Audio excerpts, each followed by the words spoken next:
He had a wedding venue booked, a billion-dollar merger signed, and a future everyone approved of. Then he met me in a parking garage and decided love was worth burning it all down. I'm sitting in a penthouse that belongs to a man who destroyed his entire life for me, and the engagement ring he took off for me is still sitting on his nightstand like evidence of a crime.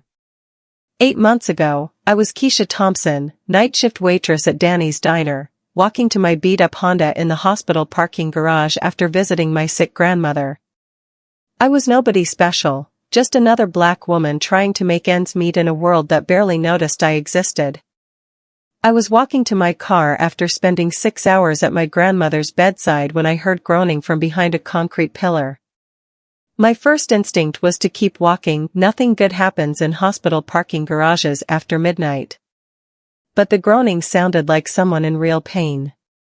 Yoon Jae-sung was slumped against a Mercedes, blood soaking through his white dress shirt, phone shattered on the ground beside him. His knuckles were split like he'd been in a fight, and there was a cut above his left eye that was bleeding down his face. "Sir, are you okay? Do you need me to call an ambulance?" "No." His voice was sharp despite the pain. "No ambulances. You're bleeding pretty bad." "I'll be fine." That's when I noticed the gun.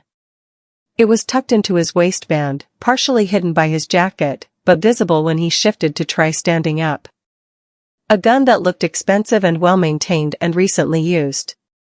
Most people would have run at that point. Instead, I crouched down next to him. "What happened to you?" "Business disagreement." "The kind of business that requires guns?" He looked at me directly for the first time, studying my face like he was trying to figure out if I was afraid of him or planning to rob him. "You're not scared." "Should I be?" "Most people are. Most people haven't grown up where I grew up." Something shifted in his expression. "Where did you grow up?" "East Side Projects." "You learn quick what real danger looks like." "And what does it look like?" "Like people who hurt you for fun, not for business." "You look like business." He almost smiled. "You're not wrong." That's when his phone started ringing.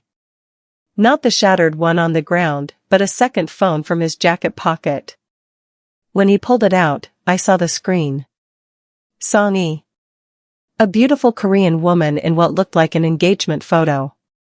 He stared at it for 3 rings, then declined the call and put the phone away.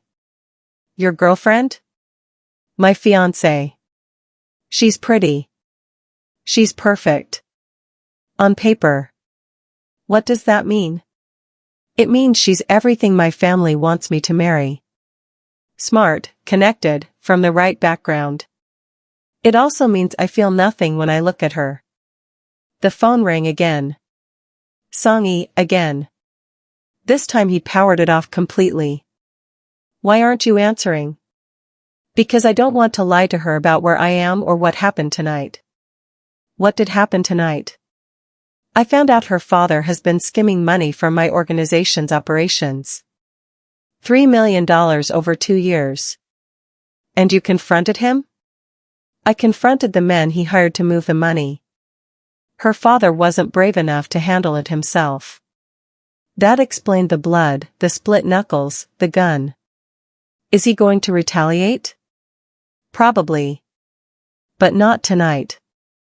I helped him to my Honda, this elegant man with blood on his hands and a gun at his waist, leaning on a waitress in scrubs who was starting to understand she'd stumbled into something bigger than a random mugging. "What's your name?" I asked as I drove. "Jae-sung." "I'm Keisha." "Are you going to tell your fiancé what happened?" "I don't know." "Are you going to marry her in 2 weeks?" He was quiet for several blocks. When he finally answered, his voice was different.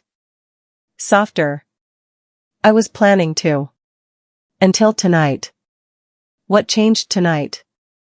"You did." "I didn't do anything." "You helped someone who could have been dangerous." "You didn't run when you saw the gun." "You asked about business that could get you killed." "So?" So in 28 years, no one's ever looked at me like I was worth helping without expecting something in return. At my apartment, I cleaned his wounds while he sat at my kitchen table, looking around at my second-hand furniture and stack of unpaid bills. This is where you live? This is where I live. By yourself? Me and my grandmother's medical debt. How much do you owe? More than you'd make waiting tables in 5 years. He reached into his jacket, pulled out an envelope thick with cash. What's that for? For helping me tonight. I didn't help you for money.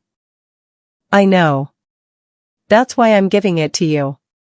I stared at the envelope, knowing it probably contained more money than I'd see in months. Jae-sung, what happens if you don't marry her? War, probably. Her family won't accept the humiliation. And if you do marry her? I spend the rest of my life wondering what it would have felt like to choose someone for love instead of strategy. His phone buzzed on the table. A text from Song-yi, where are you? I'm worried. He looked at the message, then at me, then slowly reached up and pulled his engagement ring off his finger. Keisha? Yeah? I want to find out what love feels like. 3 days after Jae-sung removes his engagement ring in my kitchen, I'm standing in my bathroom at 2 a.m., staring at myself in the mirror, and finally having the breakdown I should have had the night we met. This is insane. I keep saying the words out loud, hoping they'll make me snap out of whatever trance I've been in since a bleeding stranger with a gun showed up in my life. This is insane, Keisha. This is absolutely insane. But saying it doesn't change the fact that there's $50,000 cash hidden in my closet. Doesn't change the fact that I've been sleeping with my phone on silent because every unknown number could be someone connected to his world trying to find me. Doesn't change the fact that I haven't been able to stop thinking about the way he looked at me when he said he wanted to find out what love feels like. What kind of person am I that I'm even considering this? 3 days ago, my biggest problem was whether my grandmother's insurance would cover her next round of treatment. Now I'm involved with someone who casually mentions having people killed, and I'm more excited than terrified. That's not normal. That's not healthy. My doorbell rings at 2:17 a.m. Nobody rings my doorbell at 2:17 a.m. unless something is very wrong. I look through the peephole and see a woman I recognize from Jae-sung's phone screen. Song-yi Park, still beautiful even though she's clearly been crying, standing outside my apartment in designer clothes and desperation. She found me. My hands shake as I realize what this means. If she found me, other people can find me too.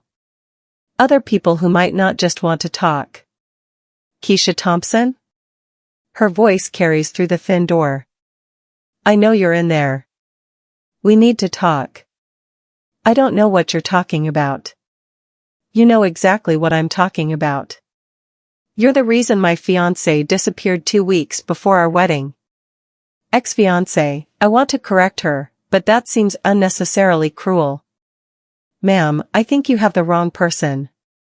I have photos of you helping him that night. I have your license plate number. I have your employment records and your grandmother's hospital information. My blood goes cold. She's been investigating me. Following me. Learning about my life. What do you want? I want you to give him back. The words hit like a slap. Give him back. Like he's something I stole instead of someone who made his own choices. I can't give back something that was never yours to begin with. He was mine for 3 years. We had a life planned together. A future. Had. Past tense. Because of you. Because of him. Because he chose to leave. For someone he'd known for one night.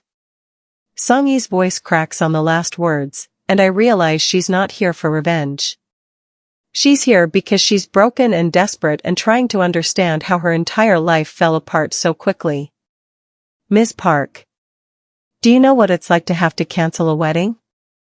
To call 300 guests and tell them the man you were supposed to marry decided you weren't worth keeping his promises to? No.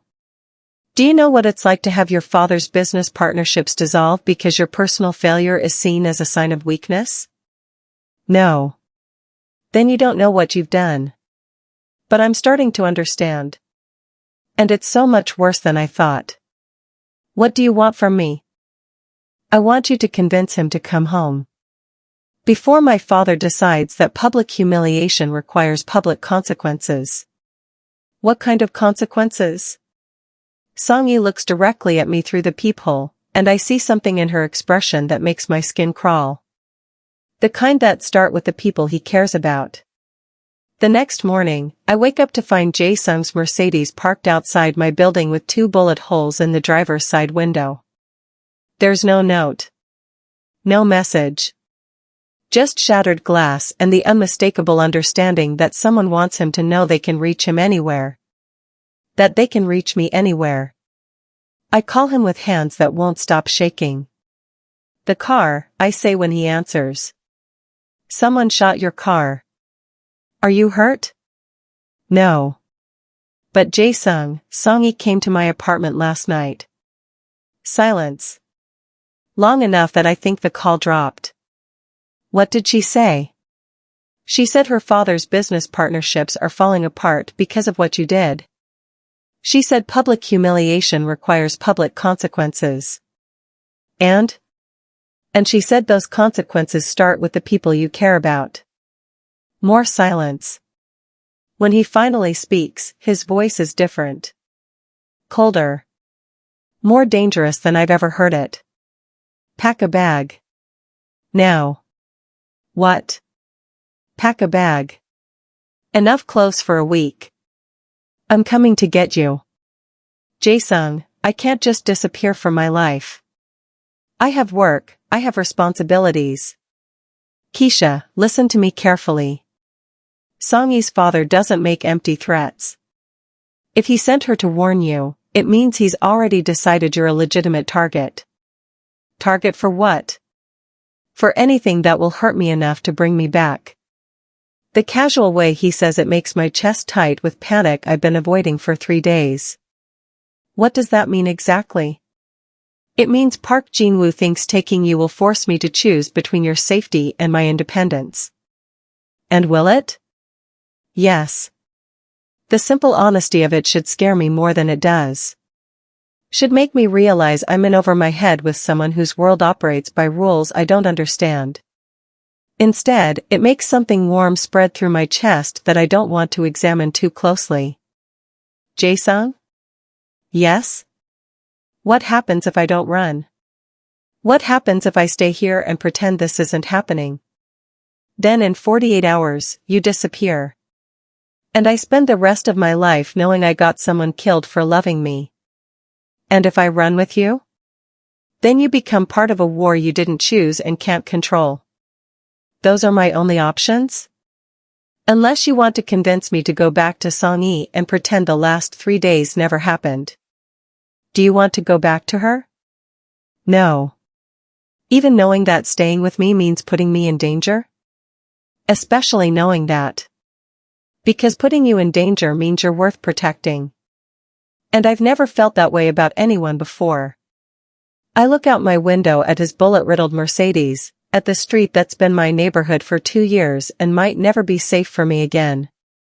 Think about my grandmother in the hospital, about the job I've worked for 3 years, about the small life I built that felt secure because it was invisible.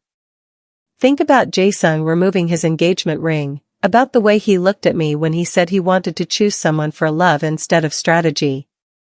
How long do I have to decide? I'm in your parking lot. You have as long as it takes me to get upstairs. And if I say no? If I tell you to go back to your fiancé and leave me out of whatever this war is going to be? Then I'll respect your choice. And I'll spend every day for the rest of my life making sure Park Jin-woo never gets close enough to hurt you for what happened between us. From a distance? From whatever distance keeps you alive. My doorbell rings. Not Song-yi this time. Him. I have 30 seconds to decide between safety and love, between my old life and whatever comes next. Between the woman I've always been and the woman I might become if I'm brave enough to choose someone who chose me over everything else in his world. I'm staring at my phone screen when the unknown text comes in. Enjoy your last quiet night, Keisha. My blood turns to ice. Jae-sung is knocking on my door, bullet holes in his car downstairs, and now someone I've never met knows my name and is tracking my movements. This isn't just about a broken engagement anymore. This is about people who can find me anywhere, anytime, for as long as I'm connected to the man whose world operates by rules I don't understand. Keisha, open the door. I look through the peephole at him. Still beautiful, still dangerous, still someone who makes my heart race even when my brain is screaming warnings. Show me your phone, I say through the door. What? Take out your phone and show it to the peephole. I want to see if Song-yi is still calling. He pulls out his phone, holds it up. 17 missed calls from Song-yi in the last hour. 3 from Father Park. 5 from numbers I don't recognize. They're not going to stop, he says. The calls, the threats, the escalation. It only gets worse from here. And if I go with you? It gets worse faster, but at least you'll be protected. Protected by starting a war? Protected by ending one before it destroys everything I care about. I open the door, and the first thing I notice is that he's wearing a bulletproof vest under his jacket. The second thing I notice is the gun in his shoulder holster that wasn't there 3 days ago. How long have you been carrying that? Since Song-yi's father made it clear that peaceful resolution wasn't an option. Jae-sung, I need to ask you something, and I need you to answer honestly. Always. How many people are going to die because you chose me over her? The question hits him like a physical blow. He's quiet for a long moment, looking around my small apartment like he's memorizing it. I don't know. Best guess. Depends on how far Park Jin-woo is willing to escalate. Could be 3. Could be 30.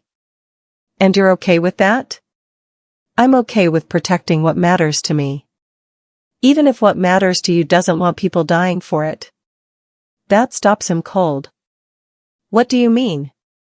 I mean, I don't want to be the reason anyone dies. I don't want blood on my hands because you decided I was worth more than the life you planned. Keisha. I refuse to be collateral damage in a war between 2 families I don't belong to. You're not collateral damage. You're the point. What does that mean? It means I fell in love with you, and now everyone who wants to hurt me knows exactly where to apply pressure. His phone buzzes. Song-yi again. This time he answers. What do you want? Her voice carries through the phone, high and desperate. My father has 40 men positioned around the city. He knows where she lives, where she works, where her grandmother is hospitalized. Come home, Jae-sung. End this before it goes too far. Tell your father that threatening innocent people makes him a coward. Tell yourself that choosing a stranger over family makes you a fool. Song-yi, I'm sorry this happened to you. But I'm not coming back. Then her blood is on your hands. The line goes dead. Jae-sung looks at me with something that might be regret or might be resignation. You heard that. I heard that. Still want to run away with me? I think about my grandmother in the hospital, about Song-yi crying in designer clothes, about 40 men positioned around the city who see me as leverage in a game I never asked to play. Think about the man standing in my apartment who destroyed his entire world for 3 days with someone he barely knows. You know that feeling when someone loves you so much they're willing to burn everything down for you? When being chosen feels like being cursed? If you've ever been the reason someone else made a terrible decision, hit subscribe. Because sometimes being loved that intensely is the most dangerous gift you can receive. Pack light, I tell him. And Jae-sung? Yeah? If people die because of this choice, I'll never forgive either of us. 20 minutes later, we're driving through the city in an armored SUV that Jae-sung keeps parked 3 blocks from my apartment for emergencies. I should have known he planned for this. Where are we going? Safe house. 40 minutes outside the city. How long do we stay there? Until I can negotiate terms that keep you alive. What kind of terms? The kind that require me to give Park Jin-woo something worth more than his wounded pride. I watch the city pass by through bulletproof windows, thinking about how 3 days ago my biggest decision was whether to buy name brand or generic cereal. Now I'm fleeing my life with someone whose enemies have 40 men ready to kill me for loving him. Jae-sung? Yeah? Tell me about the first person you ever had killed. The question surprises him. Why? Because I need to understand who you really are before I commit to running away with you. You think knowing about the worst things I've done will help you decide? I think knowing about them will help me decide if I can live with them. He's quiet for several miles. When he finally speaks, his voice is softer than I've ever heard it. His name was Kim Sung-ho. He was embezzling money from our organization's legitimate businesses. Small amounts at first, then bigger ones. When we found out, I was supposed to just fire him. But you didn't. But he had a family. Wife, 2 kids. He was stealing because his daughter needed surgery the family couldn't afford. So what did you do? I paid for the surgery. And I had him killed anyway. Why?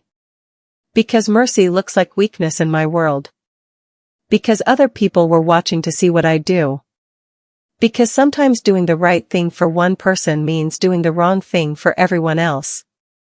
The casual way he talks about murder should terrify me. Should make me demand he turn the car around and take me home. Instead, it makes me understand something important about the choice I'm making. How many people have you had killed? 17. How many of them deserved it? All of them. How many of them had families? Most of them. And you're okay with that? I'm okay with protecting my people. Everything else is just cost analysis. We pull into a long driveway leading to a house I can't see through the trees. Safe house. The place where I'll hide while Jae-sung negotiates with Song-yi's father for the right to love me. Keisha? Yeah? Are you having second thoughts? I think about Kim Sung-ho, about 17 dead people, about families destroyed by cost analysis. Think about Song-yi's father positioning 40 men around the city like chess pieces in a game where I'm the prize. Think about the way Jae-sung looked at me when he said he wanted to choose someone for love instead of strategy. Ask me in a week. What happens in a week? In a week, we'll know if choosing love was worth starting a war. And if it wasn't? Then we'll live with the consequences.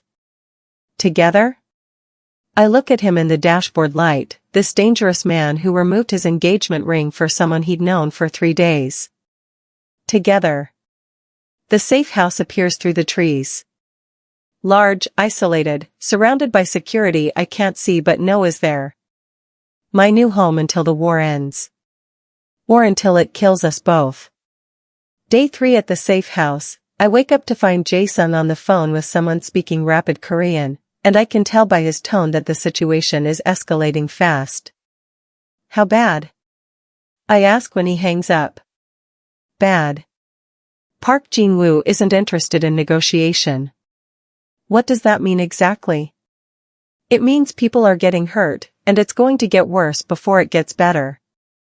Jae-sung sets his coffee down, looks at me across the kitchen table we'd been sharing for 72 hours. There are dark circles under his eyes that weren't there yesterday. Are you telling me everything?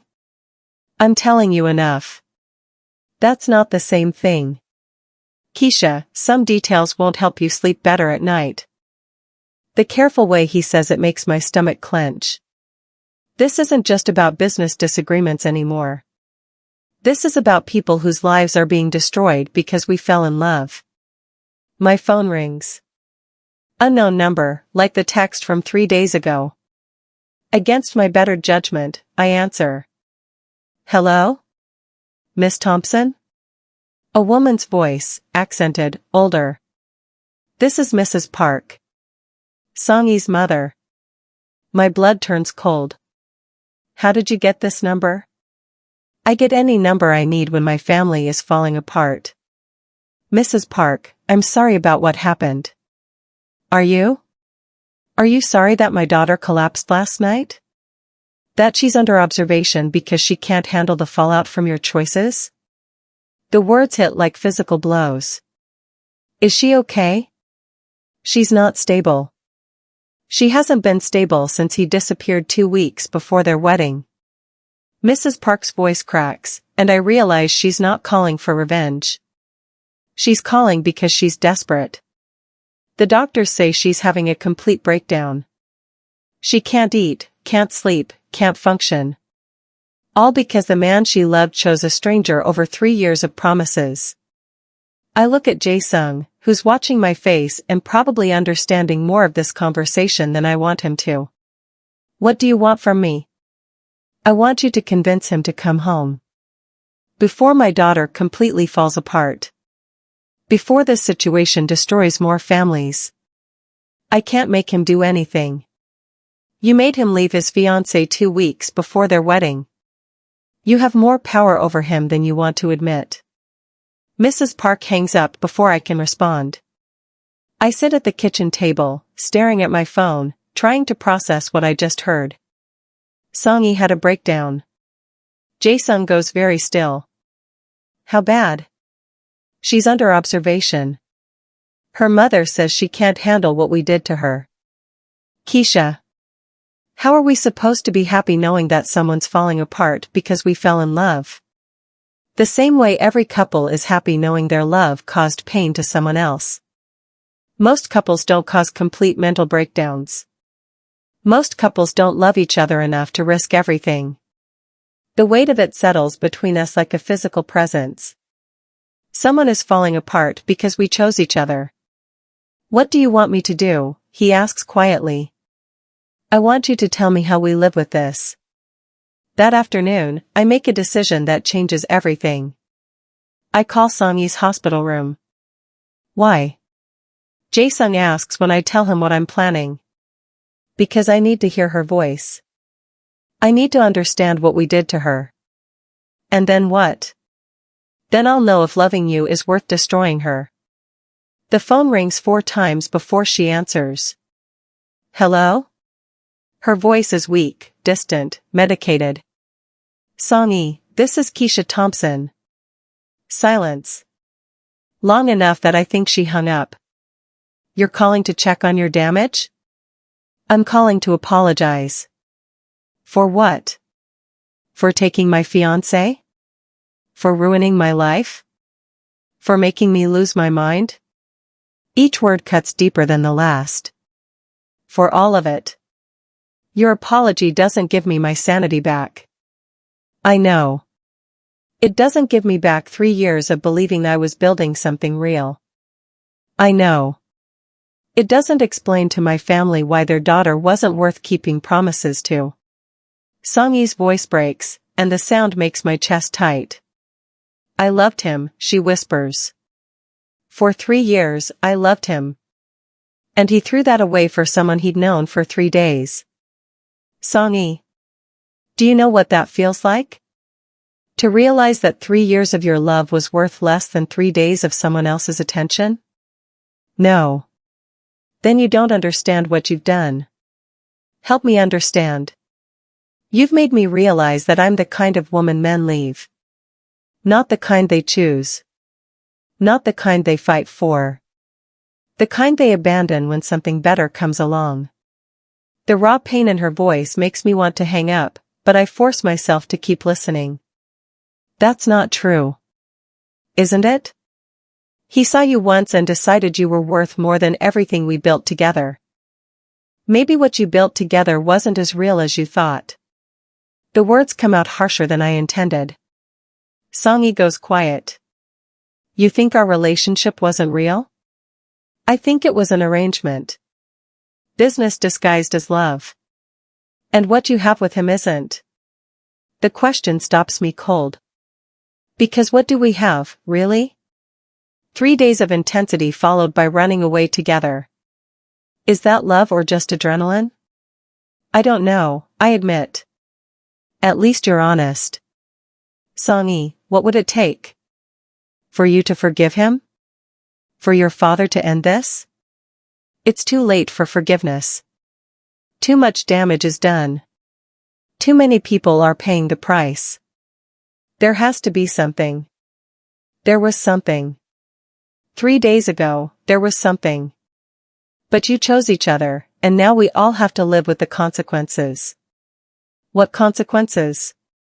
My father won't stop until Jae-sung understands what it costs to humiliate our family. And I won't stop him. Even if it means more people get hurt? Even if it means everything burns down. Song-yi hangs up, leaving me holding a phone and the weight of understanding what our love really costs. I find Jae-sung in the living room, staring out the window at nothing. How did it go? She wants you to pay. Her father won't stop until you understand what it costs to destroy their family. And I'm starting to think they're right. Are you having second thoughts? I think about Song-yi under observation, about Mrs. Park's voice breaking, about families being destroyed because we couldn't stay away from each other.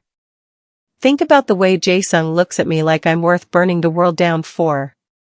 Tomorrow, I either walk away, or I become the reason this war never ends. The next morning, I wake up at 5 a.m. and find Jae-sung already dressed, sitting on the edge of the bed with his head in his hands. You're leaving, I say. Not a question. I'm going back to the city. To end this?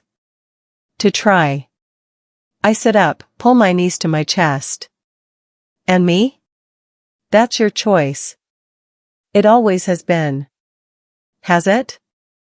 Because it feels like every choice I've made since the night we met has been shaped by your world, your rules, your consequences. Jae-sung looks at me with tired eyes. What do you want to do? I want to go back in time and never help you in that parking garage. Do you mean that? I think about it honestly. Do I mean it? Would I really undo everything that's happened, knowing what I know now? No. But I wish I could want to. What does that mean? It means I love you, and I hate that loving you requires destroying other people. Keisha, Song-yi was never going to be happy in our marriage. It was an arrangement. A business deal. Maybe. But she thought it was real. And destroying someone's reality is different from ending something that was never real to begin with. So what do you want to do? I get out of bed, walk to the window that faces the city where Song-yi is under observation and her father has people ready to escalate this war. I want to go with you. To the city? To face this. To try to fix what we broke. Keisha, that's not safe. Safe for who? Me? You? Song-yi? Nobody in this situation is safe anymore. I can handle this without putting you in danger. Can you? Because it seems like the only thing that might convince Park Jin-woo to stop is me acknowledging what we did and trying to make it right. Jae-sung stands up, crosses to where I'm standing. Making it right might mean walking away from me. I know. Are you prepared for that? Are you? He reaches up, touches my face with hands that have hurt people but have only ever been gentle with me. I don't want to lose you. I don't want you to lose yourself trying to keep me. What does that mean? It means if saving our relationship requires destroying more families, maybe our relationship isn't worth saving. The words hurt to say, but they're true. You think what we have isn't worth fighting for? I think what we have is worth fighting for responsibly. Without collateral damage. Without innocent people paying the price for our choices. Jae-sung is quiet for a long moment. What are you proposing? I'm proposing we go back to the city. We face Song-yi and her family. We acknowledge what we did and try to find a solution that doesn't require anyone else getting hurt. And if there is no solution? If Park Jin-woo won't accept anything less than my complete submission? Then we deal with that when it happens. Keisha, you could get killed. I could get killed hiding here too. At least this way, I'm making an active choice instead of just reacting to other people's decisions. You're sure about this? I think about Song-yi in a hospital bed, about Mrs. Park's desperation, about people who are paying the price for our love. Think about spending the rest of my life hiding in safe houses, wondering if our love was worth all the destruction. No. I'm not sure about anything anymore. But I'm tired of making decisions based on fear. Have you ever loved someone so much that you had to choose between keeping them and keeping your conscience? When staying together means other people suffer, but walking away means destroying something real and precious? If you've ever been torn between love and doing what's right, subscribe. Because sometimes the hardest choice isn't between good and bad, it's between two different kinds of good, and somebody always loses. 2 hours later, we're driving back to the city in the armored SUV, and I'm trying not to think about all the ways this could go wrong. What's the plan? I ask as familiar buildings start appearing through the bulletproof windows. We meet with Park Jin-woo. Neutral territory. We try to negotiate terms that everyone can live with. What kind of terms? Depends on what he wants. Could be financial. Could be territorial. Could be everything I've built over the past 5 years. Everything? My father's expecting me to take over the organization next year. Park Jin-woo has enough influence to block that succession if he wants to. So you could lose your inheritance over me? I could lose everything over you. The weight of that settles between us. Not just a broken engagement. Not just hurt feelings. His entire future. We pull into the parking garage of a downtown hotel I've never seen before. The kind of place where people with opposing armies can sit down and try to work out their differences without shooting each other. The conference room is enormous, with windows overlooking the city and a table long enough to seat 20 people. But there are only 4 chairs occupied. Park Jin-woo sits at the head of the table like a king holding court. Distinguished, silver-haired, wearing power like expensive cologne. Next to him sits Song-yi. She's beautiful even with dark circles under her eyes and the hollow look of someone who's been through hell. But when she looks at me, there's something in her expression that makes my skin crawl. Not hatred. Something worse. Recognition. Miss Thompson, Park Jin-woo says in perfect English. Thank you for joining us. Mr. Park. Please, sit. We have much to discuss. I take the chair across from Song-yi. When Jae-sung sits beside me, I notice the way his jaw tightens when he looks at her. Like seeing her still hurts. I assume you know why we're here, Park Jin-woo continues. To find a solution that stops people from getting hurt. Indeed. And I believe I have such a solution. Which is? Mr. Yoon returns to his engagement. The wedding proceeds as originally planned. In exchange, the merger between our organizations continues, ensuring his succession to leadership remains intact. And if we refuse? Then Mr. Yoon forfeits his claim to succession. My influence ensures he becomes a minor player in an industry he was born to inherit. The stakes hit me like cold water. Not just marriage. His entire legacy. Additionally, Park Jin-woo continues, Miss Thompson disappears from his life permanently. No contact, no communication, no connection of any kind. I look across the table at Song-yi, who's been silent through this entire negotiation about her own life. Song-yi, what do you want? Not your father, not your family. You. She looks at me directly, then at Jae-sung.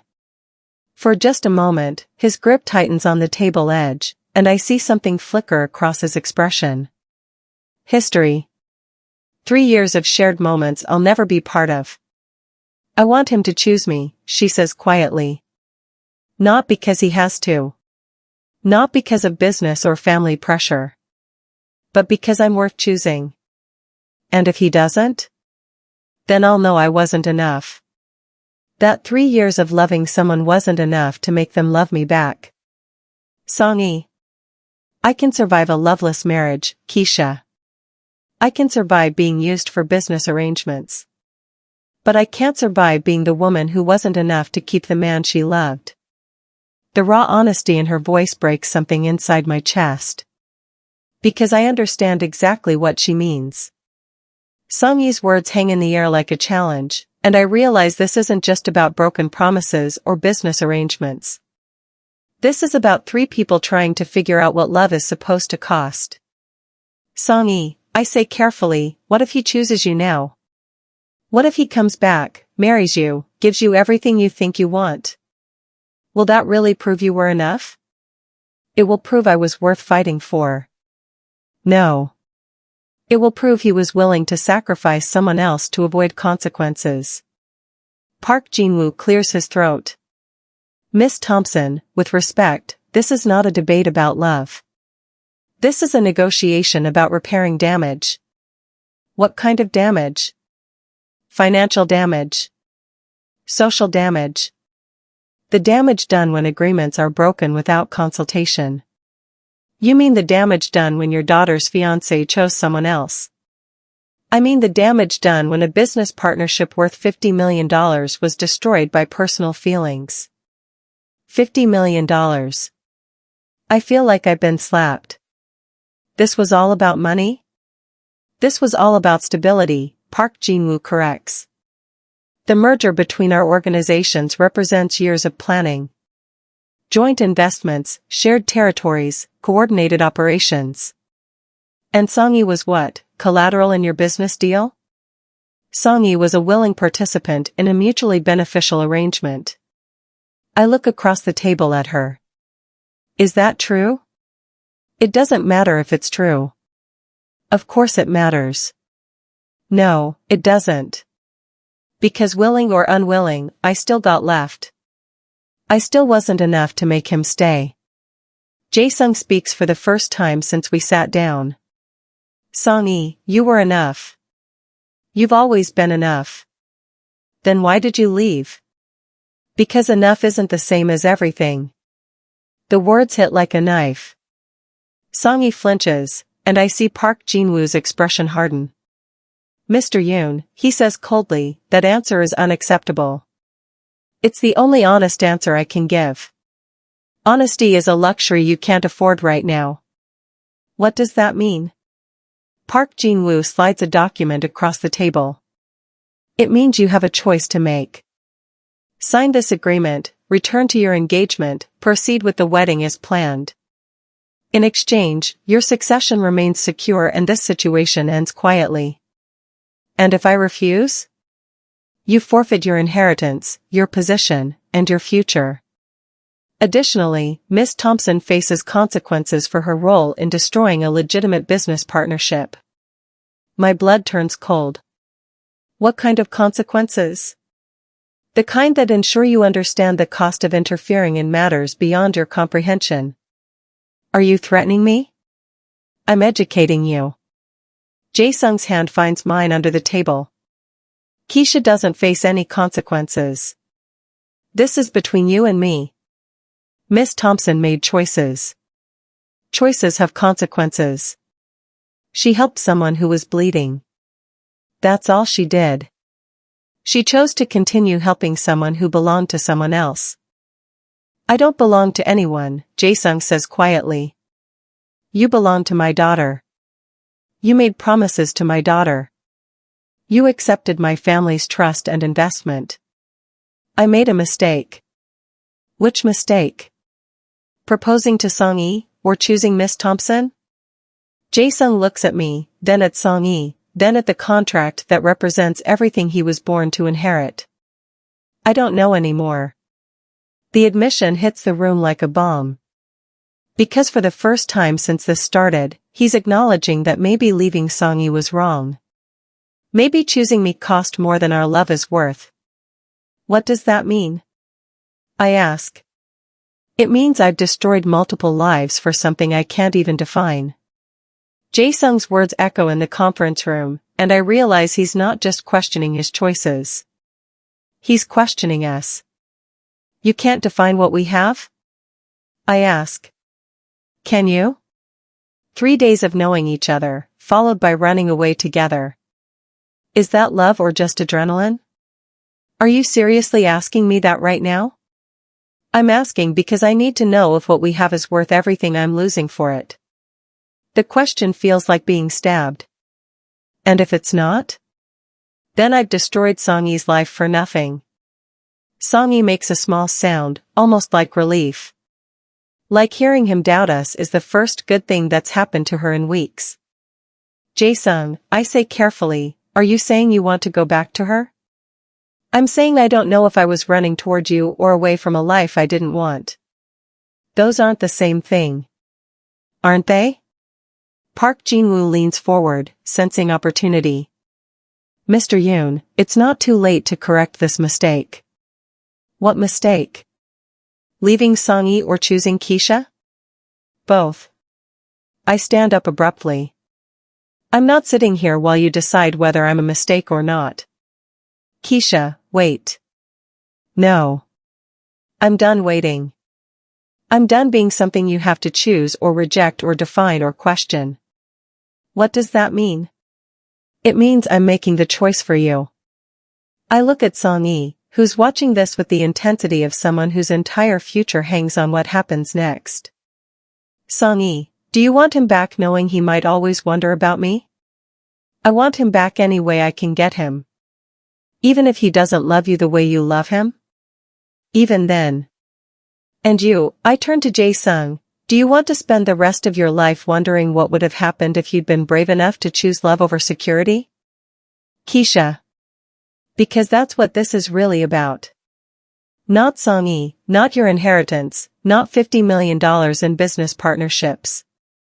This is about whether you're brave enough to choose something uncertain over something safe. And what if I choose wrong? Then you choose wrong. But at least you choose. Jae-sung looks at the contract, then at Song-yi, then at me. What are you saying? I'm saying I release you from whatever this has been between us. Go back to Song-yi. Marry her. Take your inheritance. Build your safe, predictable life. And you? I'll figure out my own life. The way I should have been doing all along instead of letting you reshape it around your choices. Keisha, that's not what I want. Then what do you want? I want to not have to choose between loving you and destroying everyone else. Well, you can't have that. So pick something else. Song-yi speaks quietly from across the table. Choose her. We all turn to look at her. What? Park Jin-woo demands. I said choose her. Song-yi. Choose her, Jae-sung. Because I don't want someone who has to be convinced to love me. I don't want someone who sees me as the safe choice. I want someone who chooses me first, without hesitation, without conditions. But the merger. The merger can survive without a marriage neither of us wants. Park Jin-woo's face darkens. Song-yi, you don't understand the implications. I understand that I deserve better than being someone's consolation prize. Song-yi stands up, walks around the table, and stops in front of me. Keisha, take care of him. Because if you hurt him the way he hurt me, I'll make sure you regret it. Song-yi. But love him completely. Because half-hearted love destroys everyone. She walks out of the conference room, leaving 3 of us staring after her. Park Jin-woo tears up the contract. Congratulations, he says coldly. You've just cost both our families everything. 6 months after Song-yi walked out of that conference room and chose her dignity over her safety, I'm sitting in a diner watching Jae-sung slide an envelope across the table containing the keys to his father's office. They changed the locks today, he says. Did you go inside? long enough to clean out my desk. Someone had already scraped my nameplate off the door. He shows me a photo on his phone. The frosted glass that used to read Yoon Jae-sung, Executive Vice President, now just shows scratches where the letters were removed. How does that feel? Like watching someone erase proof that I ever existed. We're in a diner 3 blocks from where he used to work, in a neighborhood where nobody knows who he used to be. Just another guy in a cheap suit reading the business section and trying to figure out what comes next.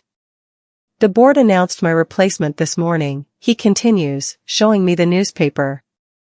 My cousin Minho.